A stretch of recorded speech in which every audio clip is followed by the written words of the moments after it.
सभी को सादर नमन। हमारी लघु कथा का शीर्षक है सुवास। आज माँ जी की पुण्यतिथि थी। बेटों के साथ अनाथालय में भोजन व वस्त्र दान करके घर में प्रवेश किया ही था कि नजर चंदनहार पर पड़ी। चंदनहार पर चढ़ी उनकी तस्वीर पर पड़ी।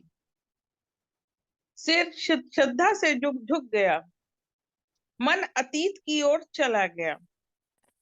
वैसे तो मैं ज्यादा पढ़ी लिखी नहीं थी, पर जाने क्या मुझ में देखा था जो बड़े चाव से मुझ अल्हड़ बाला को गांव से माँ जी अपनी बहू बनाकर ले आई थी। शहर आने के थोड़े समय बाद ही इनको कैंसर के दर्द से तड़पते देखा। तभी इस हमदर्दी का राज भी जाना। फिर इसी को नियति मान जिंदगी के साथ समझौता कर आगे बढ़ चली और फिर 3 साल में ही 2 बच्चों की सौगात दे हमेशा के लिए इनके चले जाने के बाद किसी के द्वारा यह कहने पर लोगों के घर चौका बर्तन करके जैसे तैसे गुजर हो ही जाएगी सुन माँ जी ने अपनी दमदार आवाज में यह कहते हुए सबका मुंह ही बंद कर दिया कि हमारी बहू पढ़ाई करके नौकरी करेगी। उस दिन से जैसे हमारी जिंदगी ही बदल गई।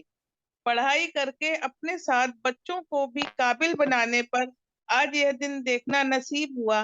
पर अपनी मेहनत से संवारे गए पौधे के पुष्पों के पल्लवित होने से पूर्व ही वो ईश्वर को प्यारी हो गई। सोचती हूँ यदि उन्होंने वक्त पर सिर पे हाथ रख सही सलाह न दिखाई होती, सही राह न दिखाई होती, तो क्या आज यह दिन देखना संभव हो पाता। तभी हमने महसूस किया कि घर चंदन की खुशबू से सुवासित हो रहा था और तस्वीर माँ जी की स्मित मुस्कान से। जी वाह, बहुत धन्यवाद। सुंदर। सभी को तालियां पहले बजानी बहुत चाहिए। सुंदर, बहुत सुंदर, शुक्रिया जी। बहुत सुंदर, बहुत सुंदर।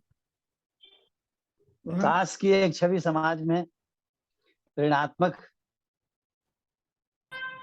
फैली रहती है, जबकि वास्तविकता ऐसी नहीं है।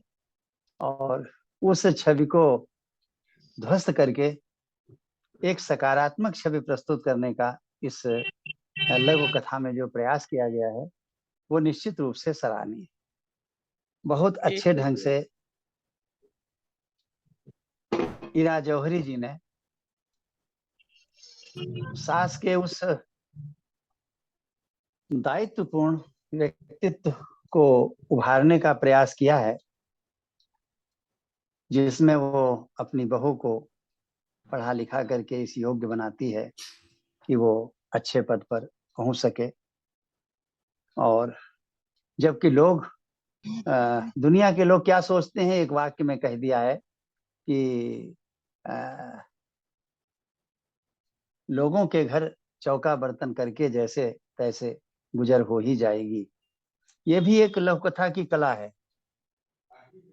कि ऐसे मौके पर लोग बहू के बारे में क्या क्या प्रतिक्रियाएं करते हैं, क्या उनकी भावना होती है, उसको लंबा न खींच करके एक छोटे से वाक्य में ही समेट लिया। क्योंकि संक्षिप्तता जो है लोककथा का एक बहुत बड़ा, हर बात को संक्षिप्त में कहा जाए, लेकिन इतना संक्षिप्त भी न हो कि उसका प्रभाव वो सूत्र बन के रह जाए, पाणिनि का या अष्टाध्यायी का सूत्र बन जाए जिसकी व्याख्या करने में ही समय लग जाए। बात भी दिल में उतर जानी चाहिए और कम शब्दों में। तो इस दृष्टि से ये बहुत अच्छे ढंग से इस वाक्य के द्वारा जो विधवा बहुओं के प्रति समाज की धारणा होती है कि घर वाले उसके साथ बढ़िया व्यवहार नहीं करेंगे, उस धारणा को ये वाक्य प्रकट करता है और फिर माँ जी का व्यवहार उस धारणा को निर्मूल कर देता है। बहुत अच्छी कहानी है, देखकर मन प्रसन्न हुआ, सुन के मन प्रसन्न हुआ। कुछ बातें हैं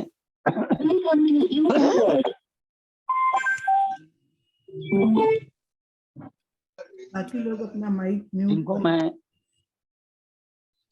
अगर किसी के पीछे शोर शराबा हो तो म्यूट कर दें, या वैसे भी म्यूट रखें। जरूरत पड़ने पर जब बोलना हो तो उंगली से टच कर दें, अपनी बात कह दें और फिर म्यूट कर दें। ये ज्यादा अच्छा रहेगा मेरी समझ। जी कुछ बातें मैं इस दृष्टि से कर रहा हूं कि उत्तमता की कोई सीमा नहीं होती, अच्छे होने की कोई सीमा नहीं होती। जो बहुत ही अच्छा है उसको और अच्छा बनाया जा सकता है। उस दृष्टि से हम एक सुझाव दे रहे हैं जो आवश्यक नहीं है कि सबके अनुकूल ही हो, लेकिन हो सकता है कहीं किसी के काम आ जाए। तो पहली बात ये लगती है कि इसमें जो माँ का चरित्र है वो उसके दो रूप दिखाए गए। एक तो वो माँ है जिसका बेटा कैंसर का मरीज है और वो जानती है कि इसको जो लड़की ब्याही जाएगी वो विधवा हो जाएगी, फिर भी वो अपनी संतति को चलाने के लिए, पौत्र पौत्री इत्यादि प्राप्त करने के लिए, या जो भी और भी आकर्षण है उनके, महत्वाकांक्षाएं हैं, उसके लिए वो माँ एक लड़की को बहू बनाती है। तो यहाँ पर माँ के चरित्र में कहीं न कहीं वो स्वार्थ दिखाई देता है, जब वो अपने स्वार्थ के लिए वो उस लड़की को अपने उस बेटे की बहू बना देती है जिस बेटे के बारे में वो जानती है कि कैंसर का मरीज है, बचेगा नहीं, थोड़े ही दिन का।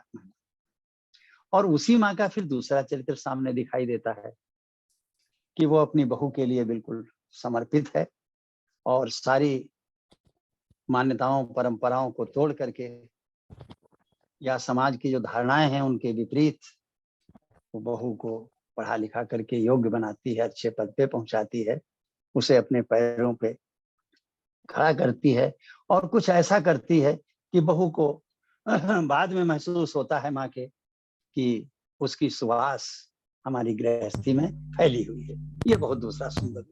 तो एक उसका मेरी दृष्टि में आया कि ऋणात्मक रूप है और एक उसका सकारात्मक रूप है। ये क्षमा कीजिएगा मैं बीच में बोल रही हूँ, अगर ये खत्म हो जाता है तो आप लोग फिर से इसी लिंक पे आ जाइएगा, जो नए आने वाले हैं। हाँ। 1 मिनट बाकी है। सब लोग याद रखें कि 40 मिनट होने पर नहीं, ये 1 मिनट ब्रेक हो बाकी जाएगा। रह गया है, ये 1 मिनट से कम रह गया है। जहां अच्छा। तो जैसे ही ब्रेक हो सब लोग दोबारा फिर जुड़ जाएं। तो ये जो माँ के दो चरित्र हैं, इस कहानी की माँ के, सामान्य बात नहीं की जा रही, इस कहानी में जो माँ है उसके दो चरित्र हैं, उनका आपस में तालमेल नहीं बैठता है। या तो उसका कारण कहीं स्पष्ट किया जाना चाहिए संकेतों में हल्के से कि उसका हृदय परिवर्तन हो गया, लाई वो स्वार्थ में थी और बाद में बहू को देख के उसका हृदय बदल गया, या उसके पीछे जो भी उसका दृष्टिकोण हो वो थोड़ा सा संकेत में व्यक्त होना चाहिए था कि ऐसी माँ जो एकदम स्वार्थी थी